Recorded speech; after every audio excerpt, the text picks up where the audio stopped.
Hi guys, welcome to my YouTube channel. അപ്പോൾ ഇന്നത്തെ നമ്മുടെ പരിപാടി എന്നുള്ളത് തമ്മിൽ കാണുമ്പോൾ തന്നെ അറിയാമല്ലോ. നമ്മൾ നേരത്തെ ഒരു വീഡിയോ ചെയ്തിട്ടുണ്ടായിരുന്നു 2 ദിവസം മുന്നേ രേണു സുധിയുടെ ഹോട്ട് സീറ്റ് ഇൻ്റർവ്യൂവിനെ കുറിച്ച്. അപ്പം അതിൽ നമ്മൾ പറഞ്ഞിട്ടുള്ളൊരു കാര്യം ഉണ്ടായിരുന്നു, ഏറ്റവും കൂടുതൽ നെഗറ്റീവ്സ് കേട്ടിട്ടുള്ള അതിലെ ആങ്കർ ആണ് എന്നുള്ളത്. അപ്പോൾ ആങ്കർ ആണെങ്കിൽ അവരുടെ എക്സ്പ്ലനേഷനായിട്ട് വന്നിട്ടുണ്ടായിരുന്നു. ജസ്റ്റ് എല്ലാവരും കണ്ടു കാണും എന്ന് വിശ്വസിക്കുന്നു. അതിന്റെ കുറച്ച് ഭാഗങ്ങൾ ഞാൻ ഇവിടെ കൊടുത്തേക്കാം. ത്രയൊന്നുമില്ല. രേണുസുധിയെ തെറി പറയാത്ത 1,00,000 പേരിൽ അല്ല, തെറി പറയാത്ത ആൾക്കാരിൽ 1% ആൾക്കാർ തെറി പറയാത്തവരുണ്ടെങ്കിൽ അതിൽ ഒരാൾ ഞാൻ തന്നെയാണെന്ന് എനിക്ക് 100% ഉറപ്പിച്ച് പറയാൻ പറ്റും. സോ അങ്ങനെ ഇരിക്കുകയാണ് രേണുസുധിയെ ഇങ്ങനെ ഒരു സംഭവത്തിലേക്ക് വിളിക്കുമ്പോൾ ഞാൻ അവിടുത്തെ പ്രോഗ്രാം പ്രൊഡ്യൂസറിനോട് ചോദിച്ചു, ഇത് ശരിയാവോ? കാരണം ഞാൻ അവരെ കുറിച്ച് മോശം അങ്ങനെ പറഞ്ഞിട്ടില്ല. അപ്പൊ ശരിക്കും അറിയാലോ ഇതിന്റെ ഷോ എന്താണെന്ന് രേണുസുധി വ്യക്തമായിട്ട് അറിയാം. അങ്ങനെ ഞങ്ങൾ നേരിട്ട് മീറ്റ് ചെയ്യുന്നു. കൃത്യസമയത്ത് തന്നെ രേണുസുധി എത്തി. മറ്റു ഗസ്റ്റിനെ പോലെയല്ല, അവർ കൃത്യസമയത്ത് എത്തി. അപ്പോഴാണ് ഞാൻ അവരുടെ ആ ഒരു വിനയം മനസ്സിലാക്കുന്നത്. ബിക്കോസ് ഷീ സച്ച് എ എന്താ പറയുക ബോൾഡ് ലേഡി. അവരുടെ പൂർണ്ണ അനുമതിയോടുകൂടിയാണ് അതിൽ ചോദിച്ചിരിക്കുന്ന ഓരോ ക്വസ്റ്റ്യൻസും ഞാൻ അവരോട് ചോദിച്ചിരിക്കുന്ന രീതി അവർ പ്രത്യേകം പറഞ്ഞു. അരഗന്റ് ആയിട്ട് തന്നെ ചോദിക്കണം. ചുമ്മാ വെറുതെ ഇങ്ങനെ പേടിച്ച് വിറച്ച് കൊഞ്ചിക്കൊടഞ്ഞ് ചോദിക്കുന്ന താല്പര്യമില്ല. ഞാൻ ആയതുകൊണ്ടാണ്, ഈ ഒരു ഷോ ഹോട്ട് സീറ്റ് ആയതുകൊണ്ട് മാത്രമാണ് രേണുസുധി മൈൽ സ്റ്റോണിലേക്ക് വന്നതെന്ന് അവരുടെ അണിയറ പ്രവർത്തകരോട്, അതായത് അപ്പോൾ ആദ്യം തന്നെ പറയട്ടെ, ഇവരുടെ ഈ ആങ്കറിന്റെ തംനെയിൽ എന്ന് തന്നെ പറയുന്നത് കഥയറിയാതെ ആട്ടം കാണുന്ന പൊട്ടന്മാർ എന്ന പൊട്ടന്മാർക്ക് വേണ്ടി. അപ്പോൾ അതിനർത്ഥം പ്രേക്ഷകരെയാണ് അവർ ഉദ്ദേശിക്കുന്നത്. ഓൾറെഡി ഇവർ ഇപ്പോൾ ഈ വീഡിയോ കണ്ടതുപോലെ ഇവർ നമ്മൾ നേരത്തെ പറഞ്ഞതുപോലെ തന്നെയാണ്, സ്ക്രിപ്റ്റഡ് ആണ്, ഹോട്ട് സീറ്റ് ഇൻ്റർവ്യൂ ആണ്. ഇവർ നേരത്തെ തന്നെ രേണുസുധിയുടെ അടുത്ത് ഇതൊക്കെ തന്നെയാണ് സംഭവങ്ങൾ, ഇത്ര അരഗൻ്റായിട്ടായിരിക്കും ക്വസ്റ്റ്യൻ വരുന്നതെന്നും അത്രയും തന്നെ തിരിച്ച് നല്ല വൃത്തിക്ക് ഇതുപോലെ ദേഷ്യപ്പെട്ട് തന്നെ, അല്ലെങ്കിൽ ഇത്രയും അരഗൻ്റായി എന്നോട് ചോദിക്കണം എന്ന് പറഞ്ഞത് രേണുസുധിയാണെന്ന് അവരതിൽ തന്നെ പറയുന്നുണ്ട്. ഓക്കെ, എന്തായാലും ഇവർ ജനങ്ങളെ പൊട്ടന്മാരാക്കി, പ്രേക്ഷകരെ പൊട്ടന്മാരാക്കി. ഓക്കെ, അതൊക്കെ കഴിഞ്ഞു. അത് ഒരു നാണക്കേടുമില്ലാതെ ഒരിതുമില്ലാതെ അവരത് വന്നിരുന്ന് പറയുകയും ചെയ്തു. പിന്നെ ഇതിൽ നമ്മുടെ ആങ്കർ ചേച്ചി പറയുന്നൊരു കാര്യമുണ്ട്, എനിക്ക് ആരെയും ബോധിപ്പിക്കേണ്ട ആവശ്യമില്ല, എനിക്ക് ആരെയും ബോധിപ്പിക്കേണ്ട യാതൊരു ആവശ്യവുമില്ല എന്നുള്ള കാര്യം. പിന്നെ എന്തിനാണ് എക്സ്പ്ലനേഷനായിട്ട് വന്നത്?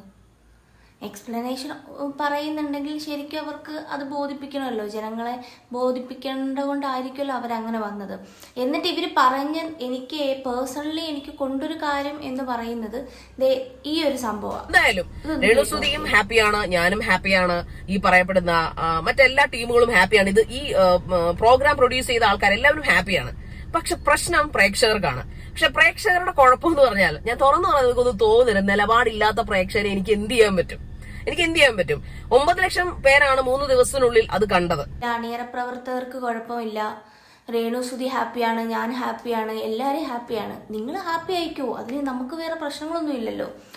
പിന്നെ പറഞ്ഞൊരു കാര്യം എന്ന് പറഞ്ഞാൽ, നിങ്ങൾ പറഞ്ഞൊരു കാര്യമുണ്ട്, പ്രേക്ഷകർക്കാണ് ഇതൊട്ടും സഹിക്കാൻ പറ്റാത്തത്, പ്രേക്ഷകരാണ് മണ്ടന്മാര് എന്നുള്ള ലെവലിൽ.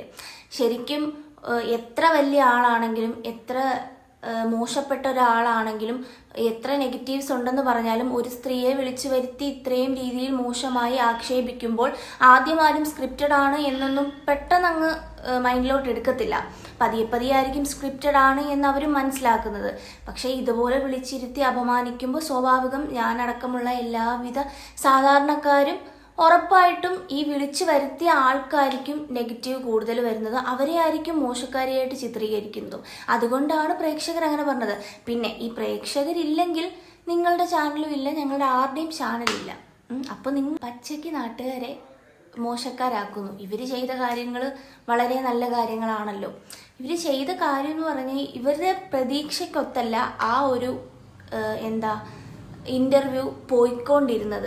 കാരണം ഇവർ വിചാരിച്ചൊരു കാര്യം എന്ന് പറഞ്ഞാൽ, രേണുസുധി എന്ന് പറയുന്ന ആ ഒരു സ്ത്രീയെ അത്രയധികം ആൾക്കാർ, ജനങ്ങൾ ഇത്രയധികം നെഗറ്റീവുകൾ പറയുന്നത് കൊണ്ട് അതിൽ കൂടി ഇവരുടെ നെഗറ്റീവുകൾ കൂടി റീച്ചാകും എന്നുള്ള പ്രതീക്ഷയായിരുന്നു.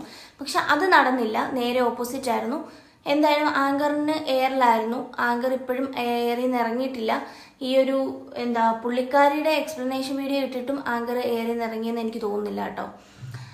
അപ്പോൾ എന്താ, ജനങ്ങളെയാണ് ഇവർ കുറ്റം പറയുന്നത്. പ്രേക്ഷകരെന്ന് പറയുന്നത്, പ്രേക്ഷകരില്ലെങ്കിൽ പിന്നെ നമ്മൾ ഈ ചാനൽ തുറന്നു വെച്ചിരിക്കേണ്ട ആവശ്യമില്ലല്ലോ. പ്രേക്ഷകരാണല്ലോ, കണ്ടാലാണല്ലോ റീച്ച് കൂടുന്നതും അതുപോലെ നമുക്ക് വരുമാനം കിട്ടുന്നത്. ഈ വരുമാനം ഉണ്ടെങ്കിൽ മാത്രമാണല്ലോ, ആങ്കറിന് പൈസ കൊടുക്കണമെങ്കിൽ വരുമാനം വേണമല്ലോ. അപ്പോൾ പിന്നെ ഏട്ടന്മാരായത് പ്രേക്ഷകരാണ് എന്ന് ഓൾറെഡി നിങ്ങൾ ചെയ്തത്. നിങ്ങളുടെ ആ ഒരു ചാനലിന് വേണ്ടി നിങ്ങൾ ഇങ്ങനൊരു പരിപാടി, ശരി, അത് നടന്നു. അത് നടന്നതിന് ശേഷം ഇത്ര നെഗറ്റീവുകൾ ഉണ്ട് എന്ന് കരുതിക്കൊണ്ട്, അല്ലെങ്കിൽ ഇത്രയും നെഗറ്റീവുകൾ വന്നപ്പോൾ അത് ഇത്രയും ഓപ്പണായിട്ട് പറയേണ്ട ആവശ്യം ഉണ്ടായിരുന്നോ എന്നുള്ളത് ഒരു ക്വസ്റ്റ്യൻ മാർക്കാണ്. അപ്പോൾ ചേച്ചി പറയുന്നത് പ്രേക്ഷകരാണ് കുറ്റക്കാരെന്ന്.